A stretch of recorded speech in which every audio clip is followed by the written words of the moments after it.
J'ai eu une seule tenue de la 6e en 3e, le pantalon le plus sauté du CS bilingue de Bafoussam, c'était connu de tous. J'étais le premier basketteur à jouer avec, avec les chaussures en plastique. Wow. Ouais, on se moquait de moi et en même temps j'étais le capitaine. Salut chers résilients, j'espère que vous allez bien car aujourd'hui place à un invité spécial. Ce sera l'interview d'une personne qu'on ne présente plus dans l'univers de l'industrie, que ce soit sur le plan national que international. C'est une personne qui inspire au quotidien, qui impacte, qui transforme des vies. C'est un industriel que personne n'attendait. Je pense que vous l'avez tous deviné, notre invité du jour sera Thierry Niamen. Il va nous édifier sur son parcours, sur comment il a démarré sa structure, sur les challenges dont il a dû faire face et sur la suite après ça. Sachant que Thierry, c'est un homme multicasquette que je vais le laisser se présenter lui-même. Donc sans plus attendre, allons à la rencontre de Thierry.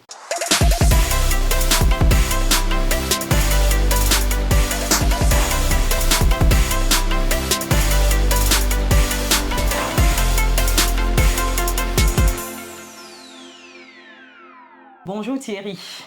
Bonjour Chimène. Merci d'avoir accepté de te plier au jeu de l'interview. Je sais que ce n'est pas forcément évident et surtout ton agenda qui est compliqué à s'incruster. Donc merci d'avoir pris quelques minutes pour nous recevoir. Ça fait vraiment plaisir. Merci encore. Le plaisir est le mien, sincèrement. Sachant qu'aujourd'hui, déjà d'entrée de jeu, pour les personnes qui nous verraient et qui ne connaissent pas, ce serait un crime d'ailleurs, pour ces personnes qui ne connaissent pas Thierry, c'est qui Thierry Niamen aujourd'hui? Aujourd'hui, Thierry Niamen, c'est... J'aime résumer ça aussi banalement, je suis un vendeur de bouillie. Ouais, je vends la bouillie, qui est notre produit phare. En réalité, je transforme les produits agricoles locaux. J'essaie de valoriser les produits du terroir sous la marque Tanti. Thierry Niamen, c'est quelqu'un qui a fait mécanisation agricole. Oui, oui. Un docteur, hein, je précise. Il n'aime pas les dire Thierry, mais à la base, c'est un docteur. Un docteur qui vend la bouillie, mais c'est un docteur quand même. Oui, malheureusement, dans mon pays, il y a énormément de docteurs et je préfère plutôt parler des réalisations. Merci pour cette virgule. Et puis, Thierry Niamen, c'est ce jeune qui est parti de rien, a voulu donner un sens à sa vie et partager maintenant cet espoir aux autres jeunes à travers des conférences, à travers des cours, pour dire que c'est possible. Exactement. Ouais. Et il paraît que Thierry Niamen est devenu un auteur. Oui, un auteur. Exactement. Oui, qui, dans mon livre Né pour échouer. Sacré titre, hein, Thierry. Sacré titre, mais derrière, il y a un sous-titre, l'industriel, que personne n'attendait. En réalité, c'est un condensé d'espoir, un condensé de remerciements à tous ceux qui m'ont tenu la main. Oui. Parce qu'il y a énormément de mains invisibles dans ma vie. Et aujourd'hui, il fallait faire une autobiographie officielle parce qu'il y a énormément de choses qui se disent sur moi dans ma vie. Hein. J'en ai suivi de toutes les couches sur Facebook, sur les réseaux sociaux. Mais on a une autobiographie officielle. C'est important. J'ai mis les noms, j'ai mis les photos. Et si un jeune veut se décourager, je crois que on a suffisamment de quoi mettre sous sa langue pour qu'il comprenne que c'est possible. Il n'a pas vu encore le 1 centième de ce que Thierry Niamen. Ah oui. Oui. Exactement. Sincèrement, cher résilient, j'ai lu ce livre. Ce livre est puissant.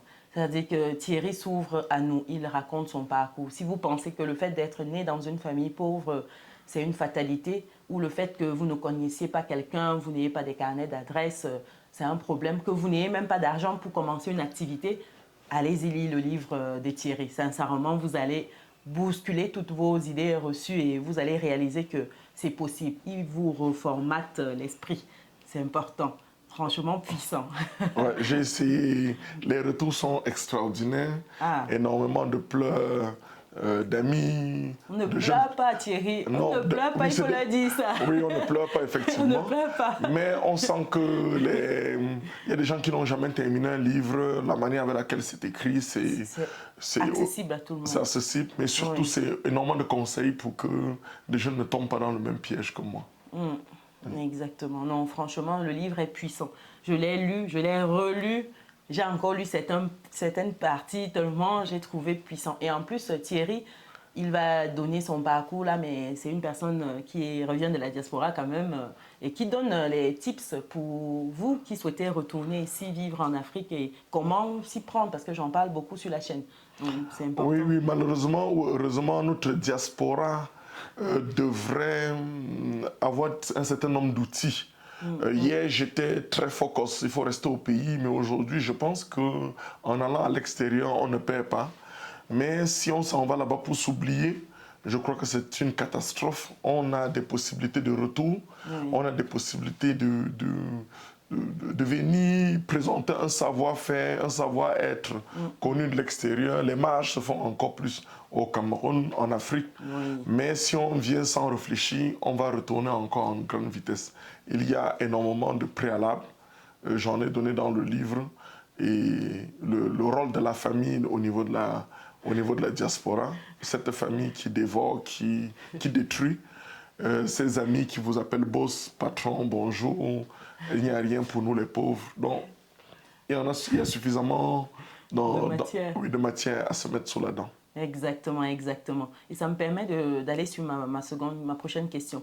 Ton parcours, comment tu fais pour te retrouver aujourd'hui dans l'industrie? D'où te vient en fait NT Food, le projet, les marques? Comment tu fais pour te retrouver dans cette industrie-là qui ne donne pas de cadeaux? C'est vraiment la jungle. Comment tu fais? Je pense que c'est... j'enseigne la création d'entreprise et je dis que pour pouvoir se mettre à son propre compte, il faut avoir été victime d'une frustration très grande. À ce moment-là, on a suffisamment de motivation. Mais ce sont les frustrations, moi j'en ai aligné des centaines de toute ma vie. Et puis, né d'une famille extrêmement pauvre et ayant fini une formation où on avait des difficultés à pouvoir trouver même un emploi ou qu'on réponde à une demande d'emploi, je crois que mes interlocuteurs ont voulu, après mon CV, me dire que je ne valais rien. Je crois que c'était, en tant que major de ma promotion, il fallait que je montre qu'il y a du réplique. Et cette réplique avait une base, vouloir trouver son chemin, avoir de quoi manger. Et là, il y avait aussi cette colonisation qui, quand on a parcouru le monde, on se rend compte que l'Afrique a du potentiel.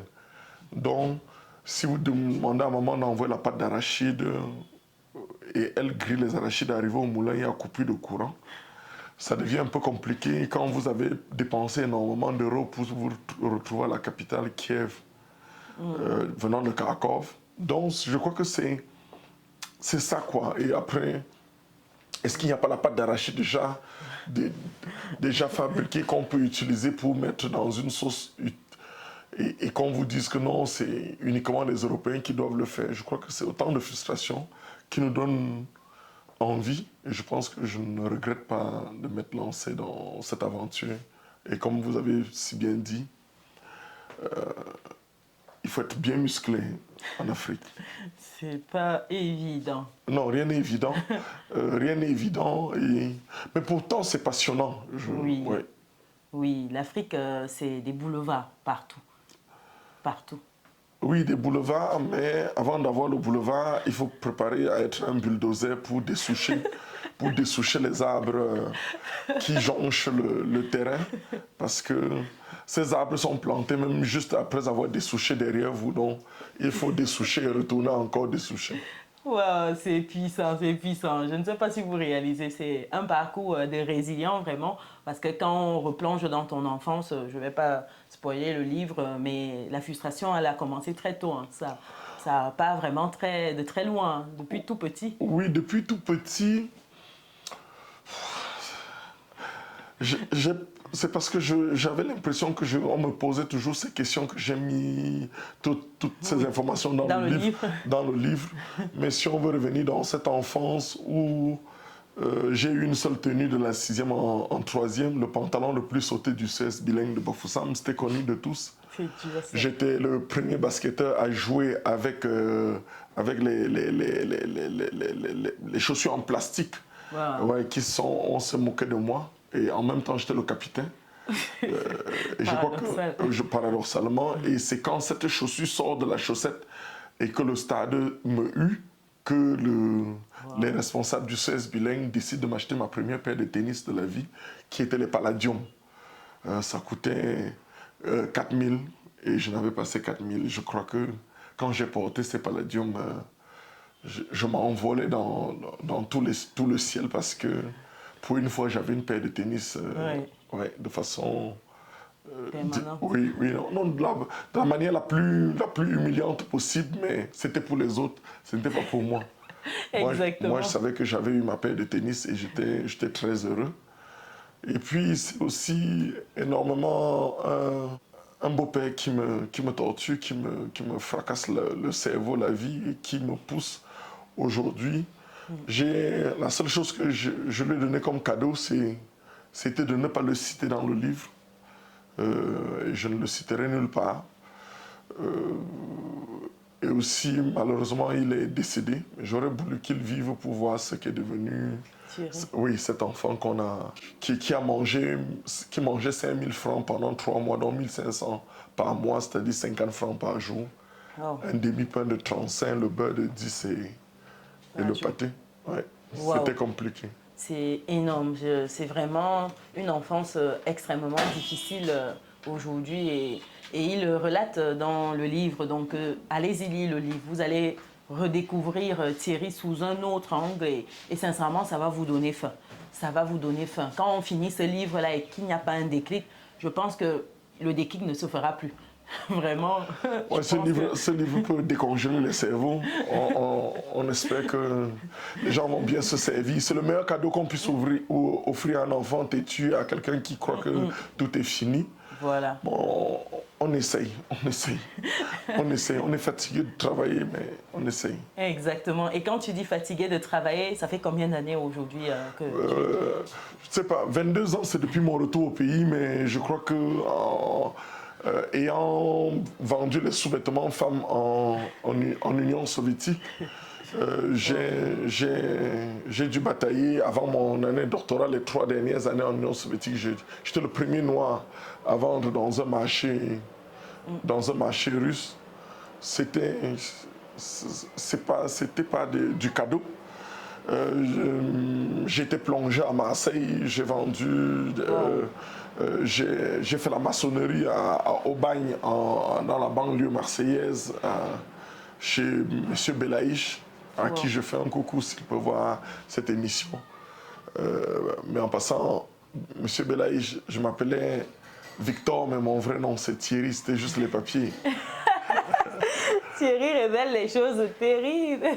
Oui, c'est... Les réalités du terrain. Oui, les réalités du terrain. Il fallait travailler sous le nom Victor. Et le jour où mon patron a su que j'étais un ingénieur, il m'a renvoyé. J'ai perdu mon boulot parce qu'il m'insultait chaque fois et je ne répondais pas. Et le jour, un Algérien en passant, Bénédine, et le jour où il a su que j'étais un ingénieur, il m'a dit de rentrer développer l'Afrique. Wow. Bon, il m'a fait aussi du bien. Quelque part, voilà, c'est ce que j'allais dire. Sur le moment, ça peut faire mal, mais après, avec du recul aujourd'hui, je pense que ça a été une bonne chose dans le parcours. Oui, ça peut faire mal. Oui, ça peut faire mal, mais ce qu'il a oublié, c'est qu'en étant plongeur, le reste de nourriture que laissaient les clients, je récupérais et j'avais mis ça dans mon frigo que j'ai mangé pendant 1 mois dans mon congélateur. Donc j'étais dans la collecte. Le resto de cœur, moi j'ai connu ça bien avant que ça ne soit créé, quoi. Oui. Voilà. Wow, sacré parcours, hein, Thierry, vraiment sacré parcours. Et quand tu arrives, des difficultés pour t'implanter, aujourd'hui on voit l'entreprise NT Food, la grosse structure aujourd'hui, tu es bien imposé, on voit le branding, on voit les choses qui ont évolué. Mais les challenges au début, c'était... quels en étaient-ils? Challenge. Arrêtez, cette vie n'est faite que il y a tout, comme on dit, il est interdit de pleurer, mais tout est conçu au Cameroun pour que dès que tu te lèves sur le lit, que tu commences à pleurer. Donc, les challenges sont énormes. Les premiers challenges n'étaient pas... C'était même d'abord de se faire accepter. De se faire accepter qu'un noir peut faire quelque chose, emballer. Et bien fait. Au début, c'était pas... Bon, c'était bien. Au début, tu te battais. Oui, au début, c'était des papiers scotchés, photocopiés au cradat, qu'on découpait avec les ciseaux et qu'on pouvait mettre dans... c'était la honte en réalité, mais je remercie en passant tous les clients qui ont fait ce saut d'achat. Il fallait faire le tour de la ville pour vendre une bouteille d'huile, expliquer aux gens ce que veut dire huile première pression à froid. Je ne conseillerais pas à quelqu'un de commencer comme moi. C'est trop, c'est du lourd. C'est énormément d'énergie qui ont été déployées pour... C'est le vol en entreprise. Vous avez des employés qui font la comptabilité à votre place. Ils détournent les produits, ils détournent les recettes. Ouais, ils confondent recettes et bénéfices. Aujourd'hui, même certains des employés touchent plus que moi, mais ils n'arrivent même pas à croire. Bon. C'est fou. Et moi, ouais, c'est fou. Si je donne mon salaire ici, il y a des gens qui ne vont plus me saluer. Mais c'est pas grave, on fait avec. Non, mais parce que nous, quand on n'est pas dans le back office, on voit le Thierry industriel, c'est pas... Oui, industriel, c'est fort dans l'esprit. Pourtant, on sait bien que la dame qui vend ses beignets fait de l'industriel, mais c'est plus, on voit des grosses machines, on voit des locaux, on voit un processus. C'est justement là la difficulté, c'est-à-dire que je n'ai pas choisi m'engouffrer ou mettre de l'argent dans ma poche ou mettre des bijoux ou n'importe quoi, des habits. J'ai préféré réinjecter chaque 5 francs gagnés était réinjecté pour pouvoir donner la possibilité aux emplois qui malheureusement, quand un jeune ne partage pas la vision, malheureusement il ne peut pas rester avec nous. C'est sûr. C'est compliqué. Et comment tu fais pour insuffler cette vision-là dans l'entreprise, pour faire adhérer les équipes? C'est compliqué parce qu'ils sont dans un autre registre. Ils sont dans un autre registre. Le système est virusé au maximum. Parce que la notion de rentabilité, de productivité a foutu le camp. Chacun sait qu'il ne vient pas pour le travail, mais il vient pour de l'argent. Mais on essaie, parce qu'à la fin, quand ils repartent ailleurs, là où on leur demande le résultat, ils se rendent compte que c'était plutôt que c'était un jeu d'enfant chez nous. Mais je crois qu'avec l'ouverture du capital que je suis en train de mettre au niveau de l'entreprise, nous allons pouvoir trouver des capitaux et payer des salaires assez décents aux employés et peut-être leur exiger un certain nombre de résultats. Pour le moment, on fait avec, on essaye de donner le meilleur et d'être l'exemple. Parce que ça ne sert à rien de faire des théories. Si on me voyait en train de casquer des champagnes partout, on devrait dire, mais... Ça marche. Même si ça marche, il mène une vie princière et puis il veut nous faire galérer. Malheureusement, les gens confondent des postes, que chacun soit à sa place. Exactement. Mais l'Afrique a suffisamment de difficultés au niveau des ressources humaines. Exactement. Et dans le déploiement de cette structure-là, est-ce que l'État, l'administration t'a accompagné à un moment? Est-ce qu'il y a eu un petit coup de pouce à un moment on tire tellement sur l'État que peut-être ça se trouve pour certains, il y a un coup de pouce ou pour d'autres, non? On peut se dire une vérité, j'ai bénéficié de l'aide de l'État. Le premier prix au prix spécial du président de la République m'a donné une somme de 10 millions. Ça tombe très fort, 10 millions, mais c'est rien. C'est à l'époque. Oui, mais c'est rien par rapport à ce que l'État devrait faire pour qu'une entreprise comme la nôtre tienne. Mes amis qui sont en Côte d'Ivoire reçoivent des subventions en centaines de millions. Le gouvernement même camerounais remet 50, 100 millions à d'autres qui n'ont rien comme structure. Ils sont connus. Mais je ne suis pas partisan de ceux qui crachent dans la main qui te nourrit. Moi, une main qui m'a nourri, je vais toujours dire merci. Donc je dis merci à l'État pour ce qu'ils font pour moi, parce que toute personne qui m'ouvre la porte, même si c'est pour un jour pour me coucher, je reste reconnaissant. Et l'État fait ce qu'on a à faire, mais l'État gagnerait à s'impliquer davantage parce que les frais de fonctionnement du gouvernement sont énormes pendant que les frais d'investissement sont minimes. C'est vraiment, tu tapes dans la fourmilière. Oui, j'ai plus rien à perdre là-dedans. Je crois qu'on doit être à mesure de dire une vérité. On bénéficie, mais est-ce qu'on peut faire mieux? Oui. Il faut toujours se poser la question, est-ce que je peux faire mieux? Et dès que tu donnes le meilleur de toi-même, tu peux dormir en paix. Je pense qu'il y a une nouvelle génération de jeunes cadres fonctionnaires qui ont compris, cette génération qui a compris que on doit accompagner des jeunes entrepreneurs pour donner de l'emploi, pour sauvegarder le Made in Cameroun et pour capter les devises qui sont en train de partir afin que nous ne soyons pas des comptoirs pour des multinationales. Exactement. Le danger, c'est que beaucoup, en fait, trop de jeunes sortent du système éducatif en attendant que l'État déroule un tapis là et qu'ils puissent voilà, s'installer aisément. Or, je pense qu'à un moment, avant d'attendre même un coup de pouce, il faut déjà se mettre en marche. Il faut commencer déjà. Je comprends, mais tout ça, c'est parce qu'ils regardent la télé. Ils regardent la télé et ils ont oublié qu'être Camerounais est un métier. C'est même une expérience professionnelle accrue parce que si vous avez une idée, il faut aller en Côte d'Ivoire, il faut aller au Bénin, au Togo, au Rwanda, on va vous dérouler le tapis rouge. Au Cameroun, il faut bêcher, creuser. Et si tu creuses même, on peut revenir prendre la terre et reverser sur toi, te taper et te tabasser. Et ils sont nombreux qui viennent dans des entreprises fermées. Vous allez voir des structures qui vous poncent de l'argent tout le temps.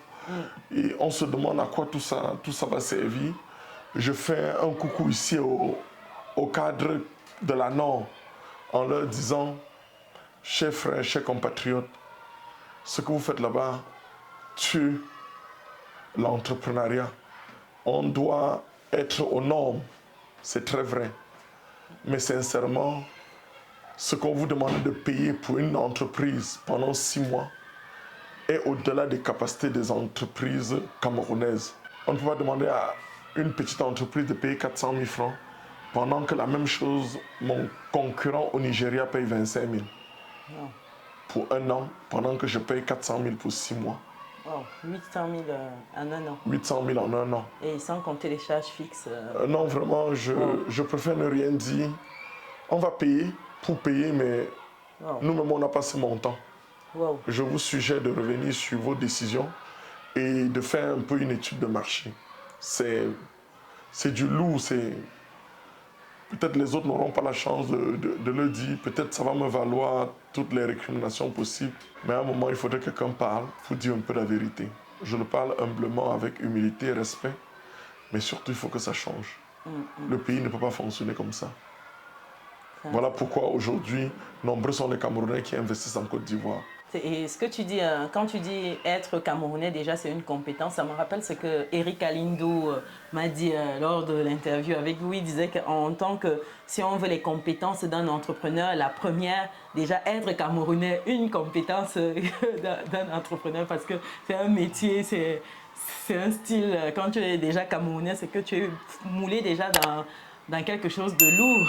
Oui, mon jeune petit frère Eric Alindo, c'est quelqu'un d'extraordinaire qui a son projet, l'école des petits génies. Oui, plus c'est une idée formidable. Lui-même, il a du cran, c'est quelqu'un qui monte en puissance. Ce qu'il dit est vrai, être Camerounais est une compétence, et une compétence non négligeable. Parce que c'est le système D, c'est la débrouillardise. Il faut trouver des moyens pour payer les salaires à temps. Il faut trouver... Je ne vois pas dans un pays où l'entrepreneur doit être toujours en train de se poser des questions, comment il va faire pour payer les salaires, alors qu'ailleurs, c'est... En tout cas, on aime notre pays. Je préfère dire ça.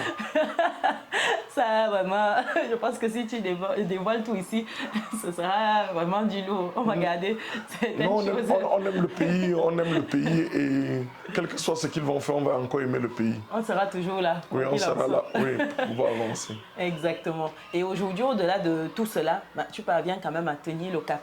Ta vision aujourd'hui Où est-ce que tu vois NT-Food dans 5 ans, dans 10 ans? C'est quoi la vision de l'entreprise? Dans 5 ans, sincèrement, on sera en train d'arroser l'Afrique centrale.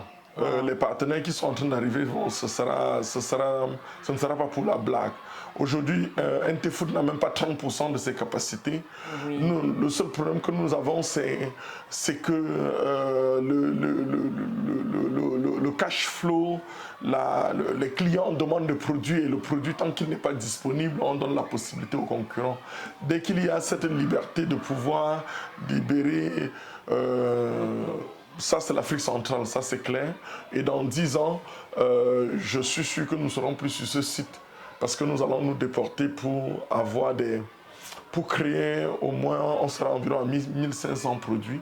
Wow. Oui, pour pouvoir assurer l'international. On a des capacités, on a une belle marque, on a du potentiel.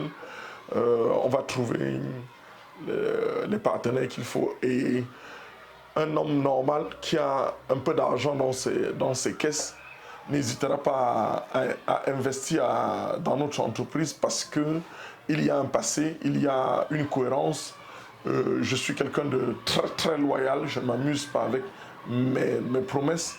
Et là, de ce côté, c'est autant de choses que je donnerai toujours le meilleur de moi-même pour que mes partenaires se sentent à l'aise. J'ai fait tout le boulot pour eux, j'ai dessouché le terrain et ils peuvent venir avec leur Range Rover et rouler tranquillement sur du goudron qui existe. J'ai déjà enlevé la forêt sur le terrain et ça m'a pris toute une vie. Exactement, c'est plus de 20 ans de carrière avec tout ce que cela implique. C'est énorme, c'est énorme. Vraiment, chapeau déjà pour le travail que tu as battu toutes ces années-là. Effectivement, à ce stade, il faudrait soutenir de telles initiatives pour qu'on puisse rivaliser avec ces grosses multinationales-là qui, aujourd'hui, ont des facilités partout pour s'installer. Nous, on se met des bâtons dans les roues au lieu de se soutenir pour avancer, pour grandir. Et c'est bien dommage. Donc, quand il y a des opportunités comme ça, il y a des personnes qui démarrent déjà une activité, qui font les preuves, parce qu'un historique de plus de 20 ans, c'est que l'entreprise, ce n'est pas des enfants, c'est des professionnels aguerris. Oui, parce que 20 ans à lutter contre les multinationales dans les grandes surfaces, challenger avec ces grands groupes qui ont mis tout le moyen pour nous enlever sur le marché. Ils ont mis toutes les stratégies possibles. Sans moyens, nous n'avons jamais fait une publicité. Ne pas faire une publicité étant dans une marque, c'est très compliqué. Les médias ne nous connaissent pas en termes de spot publicitaire. Donc ça devient... Nous n'arrivons pas à satisfaire la demande. Comment est-ce que nous allons communiquer alors qu'on ne satisfait pas la demande? Je pense que je ne vais pas cracher sur mon parcours ou sur ce qui a été déjà fait. Je considère vos paroles comme une bénédiction et comme mon salaire, dont j'en suis satisfait. Exactement, parce qu'aujourd'hui, tu as impacté énormément. Quand on dit Thierry, les retours que j'ai eus, parce que j'avais posté quelques photos ça s'appelle la conférence dédicace que tu avais eu à faire, et les retours, les personnes qui sont venues en disant « Ah oui, Thierry fait un travail exceptionnel, Thierry, mais tu inspires énormément une jeunesse en quête de repères, et surtout, tu montres que c'est possible de se retrouver dans un tel processus et à la fin de la journée être bien dans ses baskets. Donc... Mais je vais vous surprendre, je vous ai dit en off là que je suis déjà fatigué. Je suis fatigué, les compliments et compliments, merci à vous tous qui m'aiment ou qui aiment notre projet. Mais je suis fatigué, je suis épuisé, il faut que d'autres personnes viennent reprendre la relève et que je puisse aussi faire le tour du monde et me reposer en faisant quelques conférences. Ça, c'est mon objectif. Ah, ça c'est beau ça. Et toi, tu vois cet objectif s'asseoir sous quel horizon? J'ai déjà commencé avec mon dernier passage à l'Institut catholique de Paris, là où j'ai fait une intervention qui était extrêmement appréciable. J'ai une demande au niveau des États-Unis, là où partager mon parcours. Je crois qu'il y a quelque chose à dire, à échanger avec les jeunes. Je suis persuadé que mon parcours peut déclencher des vocations. Oui, des vocations entrepreneuriales. Et puis à un moment, il faut aussi se reposer. Ça fait aujourd'hui 9 ans que je travaille sans un seul jour de repos. Wow. C'est épuisant, c'est épuisant. Mais surtout que ça, c'est la partie visible une fois de plus, parce que travailler comme ça, même pour le corps, c'est pas bon à long terme. L'idée, quand on a une vision, l'objectif n'est pas d'y arriver malade et ne pas en profiter. Et sachant que de toutes les manières, c'est un processus qui ne s'arrête jamais. une fois au bout de ces 10 années, il y aura encore un palier qu'il faudra franchir et ainsi de suite. Et aujourd'hui, en termes de suite, de préparation de l'après, toi, tu as commencé déjà cette transition-là pour... Oui, la transition est préparée. Il y a ma fille qui est à Lyon, qui fait un master en management des finances. Mais c'est même pas ça. L'objectif premier, c'est d'ouvrir le capital et que des gens qui ont énormément d'argent viennent savourer le travail qui a été déjà abattu pendant des années. Et ses partenaires, dans un conseil d'administration, vont décider là où ce qu'on est en train de faire. Elle a ses actions ici et on pourra faire des choses. Je pense que l'avenir, c'est dans un conseil d'administration, là où les gens vont décider de l'avenir de l'entreprise. Peut-être on fera autre chose, il y a NT Consulting, on peut créer d'autres entreprises après, il y a un avenir, on peut aller dans le cosmétique, il y a beaucoup de choses qui sont en gestation. Et je suis persuadé que la marque Tanti ne va pas s'arrêter comme ça. Les partenaires ne laisseront pas que ça puisse... non, et s'éteindre, non, ça c'est sûr, mais au moins qu'on puisse tenir les challenges au niveau de l'Afrique centrale. Wow. Et là, nous sommes en train d'aller vers la fin de l'interview. Si des personnes qui nous regardent souhaitent se procurer les produits de la marque NT Food, que ce soit Tanti, Reine, à grignoter, où est-ce qu'elles doivent se rendre pour cela? Oui, Tanti oui. En principe, Tanti est un produit formidable qui se trouve à côté de votre maison. C'est-à-dire que si vous allez dans toutes les grandes surfaces au Cameroun, vous pouvez trouver les produits Tanti. Ce sont des bouillons enrichis pour enfants et adultes. Il y a des produits à grignoter pour vos cérémonies, pour des escapades entre amis. Tanti à grignoter, c'est aussi une façon de valoriser les produits locaux, de se faire plaisir en discutant derrière, autour d'un pot, comme des apéros. Mais c'est aussi du chocolat Tanti, de la chapelure pour paner les fritures.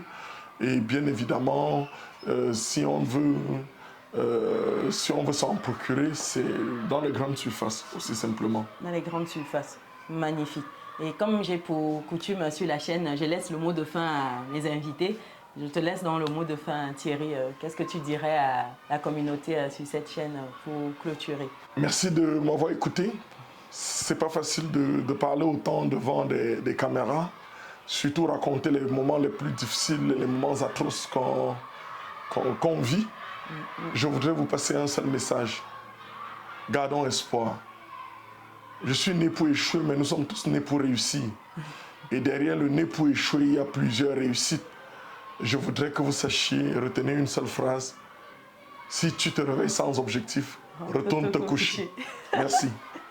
Magnifique. Après une telle conclusion, je pense qu'il faut juste vous dire, chers résilients, allez-y pour vous procurer le livre de Thierry et surtout soutenez le projet pour les personnes qui ont un peu plus de capitaux. C'est au niveau du capital social, l'ouverture qui est faite. Vous avez la possibilité de vous rapprocher de Tanti, de NT Food ou Thierry, ou alors pour des personnes qui ont des capitaux. Oui, pour les modalités, effectivement. Et pour les personnes qui ont des capitaux modestes, c'est acheter les produits, tout simplement. C'est comme cela qu'on soutient. Le soutien passe par la caisse, les amis, donc retenez ceci. Merci à vous, je vous souhaite une bonne journée. À très bientôt. Ciao.